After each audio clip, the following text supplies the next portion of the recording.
नमस्कार प्यारे दोस्तों।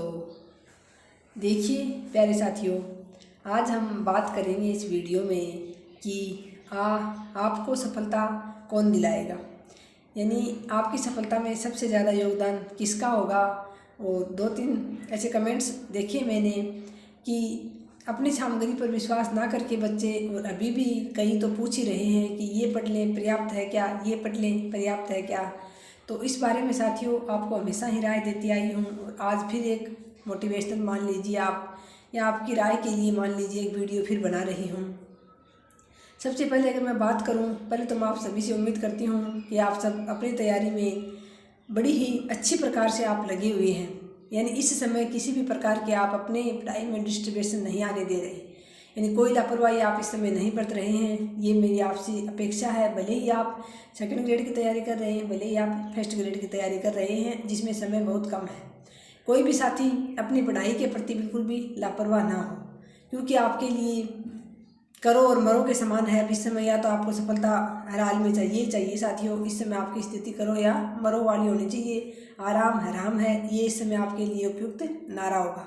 इस समय आपको आराम नहीं करना है। हाँ, बाकी के कामों में बहुत ज़रूरी है, उनमें आपका समय बाधित हो जाती है आपकी पढ़ाई, वो अलग बात है, लेकिन वैसे वेस्ट आपको 1 मिनट भी नहीं करना है। फिर आपको सफलता कौन दिलाएगा? तो आपको सफलता दिलाएगी साथियों, एक तो आपकी अपनी सामग्री पर आपका विश्वास और खुद पर आपका विश्वास। 2 ही चीज़ें हैं जो आपको सफलता दिलाएंगी। मान लीजिए आपने किसी के कहने पर 4-5 किताबें ला कर रख ली, कि इसमें से प्रश्न आते हैं, नोट्स निकलवा लिए, जैसे कि मैं टेलीग्राम चैनल की PDF निकलवा ली, कहीं से कोर्स लिया था उनकी PDF निकलवा ली। फिर किसी ने आपको बता दिया सरस्वती पांडे का इतिहास बहुत अच्छा आता है, आप वो ले आए। किसी ने आपको कह दिया कि शुक्ल जी तो आपको पढ़ना ही चाहिए, तो आप वो ले आए। फिर साथियों आपने पढ़ा क्या? क्योंकि जितनी ज़्यादा आपके पास सामग्री होगी उतना ही आप ये तय नहीं कर पाएंगे कि मैंने कौन सा पढ़ लिया है और कौन सा छोड़ दिया है, मतलब कौन सा मेरा अभी बिना पढ़े हुए रह गया है। तो साथियों इसीलिए बार बार कहती हूँ, आपको अपनी सामग्री बहुत ही सीमित रखनी है इस समय में। अगर आपको सफलता चाहिए तो सीमित सामग्री के साथ तैयारी कीजिए और उस सामग्री पर अपना भरोसा व्यक्त कीजिए। ऐसा ना हो कि आप पढ़ रहे हैं रात दिन और आपका मन बार बार ये कह रहा है कि क्या पता इसमें से प्रश्न आएंगे या नहीं आएंगे, क्या पता मेरा सिलेक्शन होगा या नहीं होगा। इन सब बातों को आप एक बार साइड में रखकर साथियों, और 4-5 महीने 2-3 महीने जितने भी आपके परीक्षा में हैं उतने में आप एक बार समर्पित होकर तैयारी करके देखिए। बाकी किसी भी चीज़ को अपने दिमाग में बताने दीजिए साथियों। किसका होगा सिलेक्शन ये कोई तय नहीं कर पाता पहले, ये तो उसी दिन तय होगा जब आपका RPSC का फाइनल रिजल्ट आएगा। RPSC की फाइनल रिजल्ट की जो PDF आएगी उसी से तय हो पाएगा कि किसकी मेहनत रंग लाती है साथियों, और किसकी मेहनत जो है बेरंग रह जाती है। क्योंकि मेहनत अपनी तरफ से सब कर रहे हैं, कोई कसर नहीं छोड़ रहा मेहनत करने में। तो ये तो आपको भी पता है, आप तैयारी कर रहे हैं, तो ऐसा कोई नहीं है कि इस किताब लिए बैठा हो और वो पढ़ नहीं रहा हो। कोई रेयर केस ऐसा हो सकता है जो सिर्फ दिखावा कर रहा हो पढ़ने के लिए, बाकी कोई नहीं होता है ऐसा कि जो पढ़ने का दिखावा करता हूँ। सभी अपनी तरफ से पूरी जी जान लगाकर कोशिश कर रहे हैं, तो आपको भी वही जी जान लगानी है, जमकर मेहनत करनी है। 5 घंटे 6 घंटे जितने भी मिलते हैं उतने समर्पित भाव से आपको देने हैं। इसके बाद जैसे कि आपके भी प्रश्न होते हैं कि हमारा सिलेक्शन होगा या नहीं होगा, ये पढ़ें या ये पढ़ें, तो ये पढ़ें या कौन सी चीज़ पढ़ें, ये वाली स्थिति आपकी बहुत पहले जा चुकी है। अब तो आपके पास 1 या 2 अपनी सामग्री से संबंधित प्रत्येक सामग्री की एक या अगर नोट्स हैं तो 1 या 2 प्रत्येक सामग्री आपके पास जो है होनी चाहिए। जैसे आपने नोट्स बनाए हैं तो बिल्कुल शॉर्ट नोट्स हो आपके पास, और एक आपके पास कोई बुक हो या गाइड हो। तो बहुत ज़्यादा सामग्री आपको अपने पास नहीं रखनी है। और फर्स्ट ग्रेड के लिए तो अब यही है कि आपके बचे हुए समय में आपके अभी अगर आपके पास खुद के नोट्स हैं तो बहुत अच्छी बात है, खुद के नहीं हैं तो PDF वगैरह है, जो भी आपने बुक से पढ़ा है उसको हाईलाइट किया है। अब इस समय आपका सिर्फ और सिर्फ रिविजन चलना चाहिए बार बार। किसी भी प्रकार की किंतु परंतु आपके मस्तिष्क में नहीं रहनी चाहिए अब कि कौन सी किताब मैं खरीद के लाऊं, कौन सी किताब अभी मैं लेके नहीं आया, उसके बिना मेरा सिलेक्शन नहीं होगा। जब मैं तैयारी करती थी तो मेरे मन में भी अक्सर आता था कि मेरे पास तो सिर्फ कविता माहेश्वरी दी के थोड़े से नोट्स हैं। हाँ, पहले मैंने रामचंद्र शुक्ल के इतिहास को पढ़ा था, ठीक ठाक भली प्रकार से पढ़ रखा था, लेकिन पहले का पढ़ा हुआ याद कहाँ रह पाता है पूरा। लेकिन फिर भी मैंने उन्हीं नोट्सों पर विश्वास जताया। लास्ट में मैंने KR मैया सर का कोर्स लिया तो उनके मैंने वीडियो देखे, और सिर्फ फर्स्ट दो पेपर है जीके उसका मैंने कोर्स लिया, साइकोलॉजी का मैंने कोर्स लिया, उसी पर मैंने विश्वास जताया और उसी सामग्री को मैंने पढ़ा। हालांकि मन में मेरे भी बहुत बार आती थी कि इतनी कम सामग्री से मेरा सिलेक्शन कैसे होगा, क्योंकि बच्चे तो बहुत लंबे समय तक भी पढ़ रहे हैं, 14-14, 15-15 घंटे प्रत्येक विद्यार्थी दे रहे हैं। और फिर उनके पास तो वो अच्छी अच्छी कोचिंगों में कोचिंग करके अपने नोट्स बनाए हैं उन्होंने खुद से।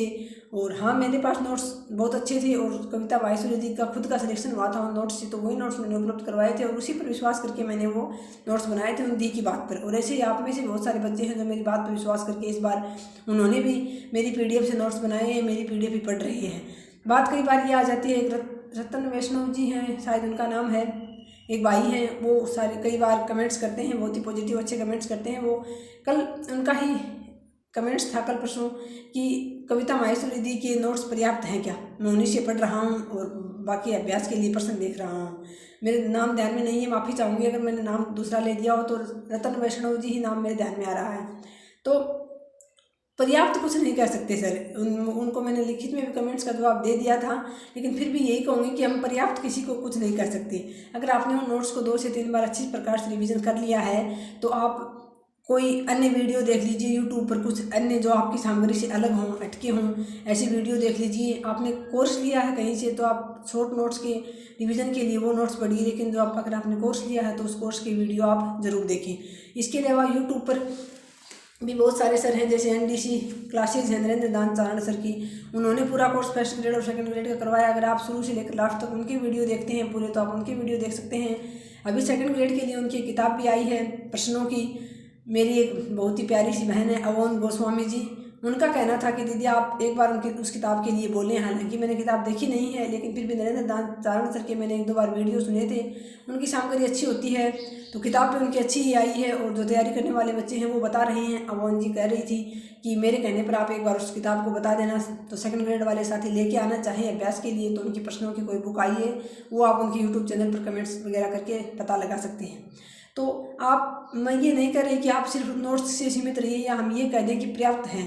पर्याप्त कुछ नहीं कहा जा सकता साथियों, जब तक आपके पास समय है, अगर आपने उन नोट्स को 2-3 बार अच्छे से पढ़ लिया है तो आप इधर उधर से कोई और वीडियो सर्च करके, जहां आपको ये लग रहा हो कि यहाँ मेरी सामग्री कम पड़ रही है, आप अभ्यास के लिए प्रश्न देख रहे हो यूट्यूब पर, जिनमें भाई का कमेंट था, अगर आप तो वो प्रश्न आप अच्छे से कर पा रहे हो सारे, आपको कॉन्फिडेंस आता है, आपको लगता है कि हाँ मेरे याद है हिंदी साहित्य का इतिहास अच्छा खासा, मेरे प्रश्न कवर हो रहे हैं, तो बहुत अच्छी बात है, आप उन्हीं को रिवीजन कीजिए। कई बार आपको लगता है कि कई प्रश्न ऐसे आ रहे हैं जो उसमें से नहीं है, तो आप कोई वीडियो सर्च करके, सभी के वीडियो मिल जाएंगे आपको। शंकर चौधरी सर हैं सर्वोत्तम क्लासेज वाले, उन्होंने भी यूट्यूब पर कुछ वीडियो करवा रखे हैं। हिंदी साहित्य इतिहास के आर मैया सर ने भी करवा रखे हैं। एक GS क्लासेज है हिंदी की, दोनों के सर हैं घनश्याम पारिक सर, उन्होंने भी करवा रखे हैं। सबके हिंदी वालों के यूट्यूब चैनल पर आपको कुछ ना कुछ वीडियो जरूर मिल जाएंगी, तो आपको समय मिले उसके अनुसार आप उन वीडियोज़ को देख लीजिए। उनकी स्पीड जो हो दुगुनी करके आप उनको काम करते हुए या कैसे भी करके सुन लीजिए। तो पर्याप्त किसी चीज़ को नहीं कहा जा सकता, लेकिन आपके पास जो सामग्री है उस पर आपको विश्वास है तो आप ये मान के चलिए पर्याप्त ही है। क्योंकि कई बार मैंने बताया मेरे मन में भी होता था कि ये सामग्री पर्याप्त है या नहीं है, बहुत कम सामग्री है, लेकिन फिर भी मैंने कभी इस प्रश्न को अपने ऊपर हावी नहीं होने दिया। पता नहीं मेरे कैसे मन में जची हुई थी, बस ये जचा हुआ था कि हाँ इस बार मुझे एक सीट प्राप्त करनी है और ये सामग्री मेरे लिए पर्याप्त है, मुझे यही पढ़नी है। पता नहीं, अब मैं सोचती हूँ, कई बार आप लोगों से सुनती हूँ कि मैंने यहाँ से पढ़ा, वहाँ से पढ़ा, इतना पढ़ा, और पीछे भी जब सफल अभ्यर्थियों के मैंने इंटरव्यू वगैरह देखे कईयों के, तो सबसे सुना मैंने इतना पढ़ा, मैंने उतना पढ़ा। तो मुझे कई बार ये होता है कि मैंने तो इनके मुकाबले बहुत कम पढ़ा, लेकिन फिर भी मेरी बहुत अच्छी रैंक आई। तो साथियों ये तो भगवान की दया होती है, मेरी मेहनत थी, हाँ मेरी मेहनत थी, उसके अकॉर्डिंग ही मुझे सफलता भी मिली, बहुत अच्छी रैंक से मेरा चयन भी हुआ। लेकिन ये है कि मैंने बहुत अधिक मात्रा में सामग्री नहीं पढ़ी, तब मुझे ये लगता है कि मेरा तो बहुत अच्छी रैंक से सिलेक्शन हुआ, जबकि बहुत सारे विद्यार्थियों ने तो बहुत कुछ पढ़ा था। उसके मुकाबले मेरी सामग्री बहुत कम थी, लेकिन कम थी तो भी साथियों मुझे अपनी सामग्री पर विश्वास था और खुद पर विश्वास था कि हाँ इस बार मुझे एक सीट प्राप्त करनी है। नेवरी सर का वो जो कथन था वो कानों में गूंजता रहता था कि बनकर रहेंगे व्याख्याता, लेकर रहेंगे मोहर। तो उनका ये कहना था कि, तो उनकी इसी बात को मैंने अपना टैगलाइन बना रखी थी। नींदों में भी रात को मेरे सपने में भी यही चलता था कि बनकर रहेंगे व्याख्याता, लेकर रहेंगे मोर। तो साथियों, आपको भी ये ठानना है कि बनकर रहेंगे व्याख्याता, लेकर रहेंगे मोर। भले ही आप वरिष्ठ अध्यापक की तैयारी कर रहे हों तो भी आपको जी जान लगाकर अपनी सामग्री पर आपको विश्वास करना है। और मेरी दुआएं आपके साथ हैं साथियों। सभी जी जान लगाकर मेहनत कीजिए, आपको सफलता ज़रूर मिलेगी। बस विश्वास रखना अपनी सामग्री पर और अपने आप पर, अपने इष्ट देव पर। निश्चित रूप से आपको सफलता मिलेगी। वीडियो देखने के लिए आपका बहुत बहुत धन्यवाद साथियों। जय हिंद, जय भारत।